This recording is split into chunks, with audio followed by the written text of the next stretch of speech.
நம்ம எப்போவுமே கருவாட்டு தொக்கு ரெசிபி செய்கிறோன்னா ஒரு வாரத்துக்கு ஸ்டோர் பண்ணி வச்சு சாப்பிட்லாம் அப்படின்னு நினச்சி தான் சமைப்போம். ஆனால் சமைச்சு முடித்த ஒரே நாள்லேயே காலி ஆகிடும். அப்படி ஒரு டேஸ்டியான கருவாட்டு தொக்கு ரெசிபி தான் இந்த வீடியோவில் நான் ஷேர் பண்ணியிருக்கேன். இது செய்கிறது பார்த்தீங்கன்னா உங்ககிட்ட இருக்க எந்த கருவாடு வேணாலும் நீங்கள் யூஸ் பண்ணிக்கலாம். அதுக்கப்புறம் கொஞ்சம் தேவையான பொருட்கள் அது நான் செய்வது எவ்வளோ எந்த அளவுன்னு நான் டீட்டெயிலாக சொல்கிறேன். கடை சூடானதுக்கப்புறமா எண்ணெய் ஊற்றிக்கலாம். எண்ணெய் வந்து ஒரு 1.5 டேபிள் ஸ்பூன் அளவுக்கு ஊற்றிக்கோங்க. கொஞ்சம் எண்ணெய் அதிகமாக இருக்க மாதிரி தான் இருக்கும். பட் அதனால் இது தேவைப்படும் இந்த ரெசிபிக்கு. எண்ணெய் காஞ்சதுக்கப்புறமா கொஞ்சமாக கடுகு நல்லா பொரியணும். அதனால் ஃபஸ்ட்டே போட்டுடுங்க. அதுக்கப்புறமா அது கூட கொஞ்சமாக வெந்தயம் எப்போவுமே சேர்த்துக்கோங்க. கருவாட்டுத்துக்கு நல்லா இருக்கும். ஆனால் அதிகமாக சேர்த்துட வேணாம், கொஞ்சமாக சேர்த்துக்கோங்க. கடுகு பொரியும் போது அதையும் சேர்த்து போட்டுக்கலாம். இப்போ நான் இது கூட கொஞ்சம் ஜீரகம் போட்டிருக்கேன். இது ஆக்சுவலி யூஸ்வலாக எல்லோரும் லைட்டாக வறுத்துட்டு பவுடர் பண்ணி போடுவாங்க. பட் எனக்கு அதுக்கெல்லாம் டைம் இல்லை, அதனால நான் அப்படியே போடுறேன். இப்போ இதெல்லாம் லைட்டாக எண்ணெயிலே வறுகட்டும். நல்லா கடுகு பொரிஞ்சு வரணும். மற்றதெல்லாம் கருகிடாமல் பார்த்துக்கோங்க. லைட்டாக பொரிஞ்சால் போதும், ரொம்ப நேரம் விட்டுறாதீங்க. கருகி போன மாதிரி ஆயிடும், அப்புறம் கசப்பாயிடும். லைட்டாக பொரிஞ்சதுக்கப்புறமா நம்ம கட் பண்ணி வச்சுருக்க பூண்டு போட்டுக்கலாம். பூண்டு பார்த்திங்கன்னா நான் ஒரு 10-15 பல் பூண்டு நல்லா உரிச்சிட்டு சின்னதாக கட் பண்ணி வச்சுருந்தேன். முழுசாகவும் போடலை, அரைக்கவும் இல்லை, கத்திரியே நல்லா சின்னதாக கட் பண்ணி வச்சுருந்தேன். அதையும் நம்ம போட்டுக்கலாம். இதை போட்டு நீங்கள் எண்ணெயில் வதக்குனீங்கன்னா அந்த அரோமா சூப்பராக இருக்கும். அந்த டேஸ்ட் வந்து நல்லா இருக்கும். தொக்குக்கு நல்லா வதக்கி விடுங்க. ரொம்ப ப்ரௌனாலாம் மாறணும்னு அவசியம் இல்லை, லைட்டாக எண்ணெயிலே நல்லா வதங்கணும். அதை நம்ம வதக்கும் போது அந்த அரோமா நமக்கே தெரியும், நல்ல ஸ்மெல் வரும். இந்த டைமில் நான் ஒரு சின்ன துண்டு இஞ்சி எடுத்து அதையும் சின்னதாக நைஃப் வச்சு கட் பண்ணி வச்சுருந்தேன். அதையும் போட்டுக்கலாம். நீங்கள் நினைக்கலாம் இதுக்கு இஞ்சி பூண்டு பேஸ்ட்டு போடலாமே அப்படின்னு. பட் இந்த மாதிரி தனித்தனியாக நீங்கள் கட் பண்ணி எண்ணெயில் போட்டு வதக்கி செஞ்சிங்கன்னா டேஸ்ட்டு சூப்பராக இருக்கும். கண்டிப்பாக இந்த மெத்தட் ட்ரை பண்ணி பாருங்கள். டேஸ்ட்டு இன்னுமே நல்லா வரும். இதை நல்லா வதக்கிட்டு இப்போ நம்மளோட வெங்காயம் பார்த்திங்கன்னா நான் ஒரு பெரிய வெங்காயம் 2 மீடியம் சைஸ் கட் பண்ணி அதில் ஆட் பண்ணிக்கிறேன். யூஸ்வலாக இதுக்கு வந்து சின்ன வெங்காயம் தான் போடுவாங்க. ஒரு 10-15 சின்ன வெங்காயம் ஆட் பண்ணிப்பாங்க. நான் என்கிட்ட சின்ன வெங்காயம் இல்லாதனால நான் பெரிய வெங்காயத்தை சின்னதாக கட் பண்ணி ஆட் பண்ணியிருக்கேன். இதை நல்லா வதக்கணும்.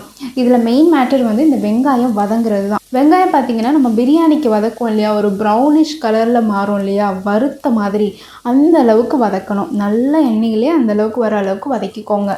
இந்த அளவுக்கு வந்ததுக்கு அப்புறமா நான் வந்து ஒரு தக்காளி வச்சுருந்தேன். அதை வந்து லைட்டாக ஒன்றும் பாதியமாக மிக்சியில் போட்டு அரைச்சிக்கிட்டேன். ரொம்ப சின்னதாக கட் பண்ணியும் போட்டுக்கலாம், இல்லைனா இந்த மாதிரி நீங்கள் அரைச்சும் ஊற்றிக்கலாம். அரைச்சி ஊற்றினதுனால நமக்கு வந்து பேஸ்ட்டு வந்து கொஞ்சம் நல்லா கிடைக்கும். அதனால நான் அரைச்சி ஊற்றிட்டேன். லைட்டாக ஒன்றும் பாதியமாக தான், ரொம்பலாம் அரைக்கலை, லைட்டாக ஒன்றும் பாதியமாக அரைச்சி ஊற்றி அதையும் மிக்ஸ் பண்ணிக்கலாம். இது ரெண்டையும் சேர்த்து தக்காளி வெங்காயம் சேர்த்து வதக்கிக்கோங்க. இது வதக்கிற டைமில் இதுக்கு தேவையான அளவுக்கு நான் உப்பு போட்டு வதக்கிக்கிட்டேன்.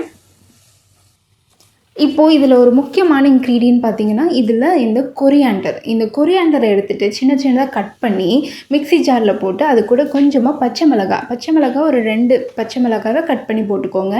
அது கூட மஞ்சத்தூள், இது 3ஐயும் சேர்த்து நல்லா அரைச்சி லைட்டாக ஒன்றும் பாதியமாக அரைச்சிக்கோங்க, இல்லை நல்லா கூட பேஸ்ட் பண்ணிவிட்டு அப்படியே சேர்த்து அதை இந்த தக்காளி வெங்காயத்து கூட நம்ம வதக்கணும். இப்படி பண்ணும்போது டேஸ்ட் வந்து நல்லாயிருக்கும். ஏன்னா நம்ம காரப்பொடி அவ்வளோவா போட போகிறதில்ல. பச்சை மிளகாவை அரைச்சி ஊற்றுறதுனால இப்போவே நமக்கு காரம் ஃபுல்லாக இறங்கிடும். ஆனால் இது பச்சை வாசனை போகிற வரைக்கும் நல்லா வதக்கிடுங்க. இது நல்லா வதங்கினதுக்கப்புறமா நம்ம மசாலா ஆட் பண்ணிக்கலாம்.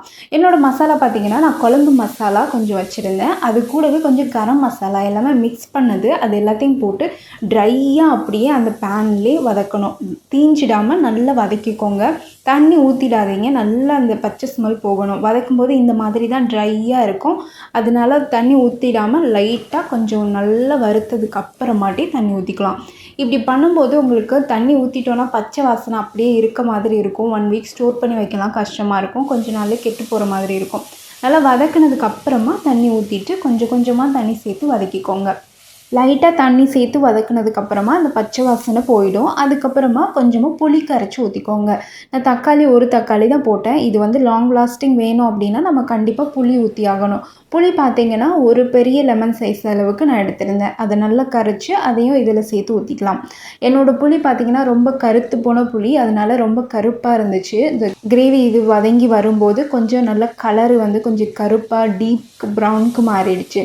பட் நீங்கள் நார்மல் புளி ஊற்றும் போது உங்கள் கிரேவி பார்க்குறதுக்கு நல்லா பளிச்சுன்னு இருக்கும். இந்த மாதிரி இருக்காது. என்னோடய புளினால தான் இந்த கிரேவி அப்படி தெரிகிறது. இதில் தேவையான அளவு தண்ணி ஊற்றணும். தண்ணி பார்த்திங்கன்னா ரொம்ப தண்ணி ஊற்றிடாமல் தொக்கு மாதிரி வர மாதிரி வச்சு தண்ணி ஊற்றிக்கோங்க. அது நல்லா ஓப்பன்லேயே கொதிக்க விடணும். ஓப்பனில் கொதிக்க விட்டு நல்லா எண்ணெயில் பிரிஞ்சு வந்ததுக்கு அப்புறமா தான் நம்ம கருவாடை ஆட் பண்ண போகிறோம். கருவாடு பார்த்திங்கன்னா நம்மளோட கருவாடு நான் எடுத்து அதில் சுடு தண்ணி போட்டு லைட்டாக அலசிட்டு வச்சுருக்கேன். ஏன்னா அதில் உள்ள உப்பெல்லாம் போயிருக்கும். நம்ம ஏற்கனவே இதில் உப்பு போட்டாச்சு. என்னோடய கருவாடு அவ்வளோ உப்பாக இல்லை, இருந்தாலும் லைட்டாக அதை சுடு தண்ணியில் போட்டு வச்சுருக்கேன். நீங்கள் இதை வந்து லைட்டாக தண்ணியில் போட்டு ஊற வச்சுட்டு அலசிட்டு தான் போடணும் கருவாடை. அதுக்கு முன்னாடியே போட்டிங்கன்னா இந்த கருவாடு ஆல்ரெடி ட்ரையாக இருக்கும் இல்லையா? இப்போ ஆல்ரெடி நம்ம கிரேவி ரெடி ஆகிடுச்சு. இந்த மாதிரி எண்ணெய் பிரிஞ்சு வந்து கருவாடு வேகிறதுக்கு டைம் ஆகும். அதனால கொஞ்சம் தண்ணியில் சூடு தண்ணியில் போட்டு லைட்டாக ஒரு 5 மினிட்ஸ் ஊற வச்சு அலசி அதுக்கப்புறமா இந்த மாதிரி எண்ணெய் பிரிஞ்சு வரும்போது போட்டு அது கூட நீங்கள் மிக்ஸ் பண்ணிக்கலாம். மிக்ஸ் பண்ணும்போது சுடு தண்ணி போட்டு வச்சதுனால இது வேகிறதுக்கு அவ்வளோ டைம் எடுக்காது. ஒரு 10 நிமிஷத்துல நமக்கு நல்ல தொக்கு மாதிரி ரெடியாகி வந்துடும். அவ்வளோதான், ரொம்ப சிம்பிள். இதை சாதத்தில் அப்படியே போட்டு நீங்கள் சாப்பிட்லாம். இல்லை ரச சாதம், சாம்பார் சாதம் எதுக்கு வேணாலும் நீங்கள் சைடிஷாக வச்சு சாப்பிட்லாம். அவ்வளோ சூப்பராக அட்டகாசமாக இருக்கும். கண்டிப்பாக ட்ரை பண்ணிவிட்டு எப்படி இருந்ததுன்னு கமெண்ட்டில் சொல்லுங்கள்.